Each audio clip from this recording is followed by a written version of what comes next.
Hi, and welcome to Unit 3 of Week 2, Backend Server Components Installation Overview. I'm happy to see that after 2 units, there's still interest to follow this essentially dry and tough topic.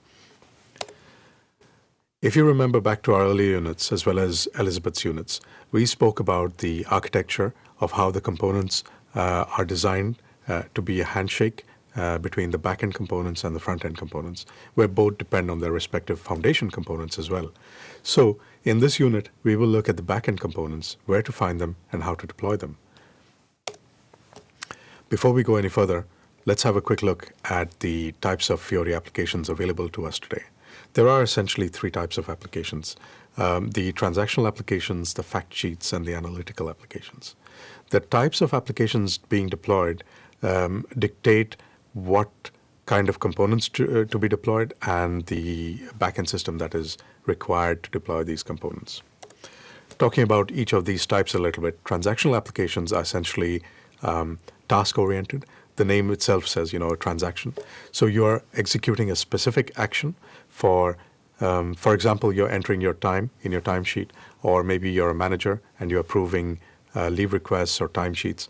Usually, these transactional applications are provided in archives called SRAs, and these archives, at the moment at least, they're numbered from 1 to 20 or 21, with the exception of 3 of them for some reason, and these are called, these have names that start with GB HCM or GB APP.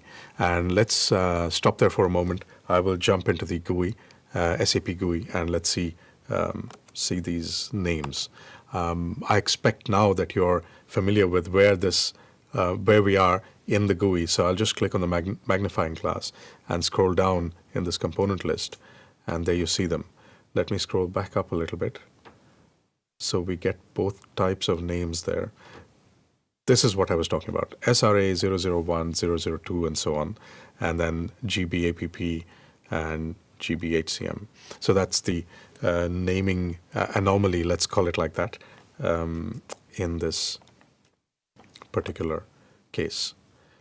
So transactional applications. Now, moving on, let's have a look at what fact sheets are. Fact sheets make contextual data come alive.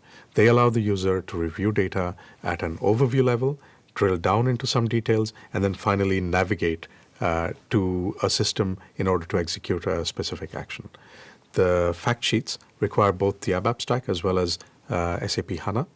They require the web dispatcher, and they use something called search models, and these models are delivered as a part of the prerequisites enhancement pack for these type of applications. The next type is analytical applications. It's a little bit confusing. Sometimes they're called smart business applications. In some other documents, you may see them as analytical applications, essentially the same thing. They require and only run on the HANA platform. They use something called a 2-tier architecture. It's also called HANA Live, where we're using something called virtual data models, VDMs, short form, and again require SAP Web Dispatcher. These give the users a role-based insight into real-time operations for the business. They collect and display key figures directly in the browser. They provide real-time information on large data volumes and a simplified front end for enterprise control. This slide, most of you will see and remember from earlier units, but while we've covered most of the salient points in this unit about app types, there are always more details, there are updated details, there are relevant and more important information that needs to be discovered. And all this can be found at help.sap.com/Fiori. And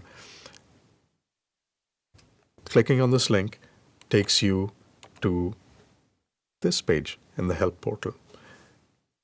Click on the text which says SAP Fiori app types and database requirements, and that gives you all the current requirements and all the current app types and an explanation of each of these app types, including the architecture. Right. And then finally, at the end of this section, perhaps the most important slide.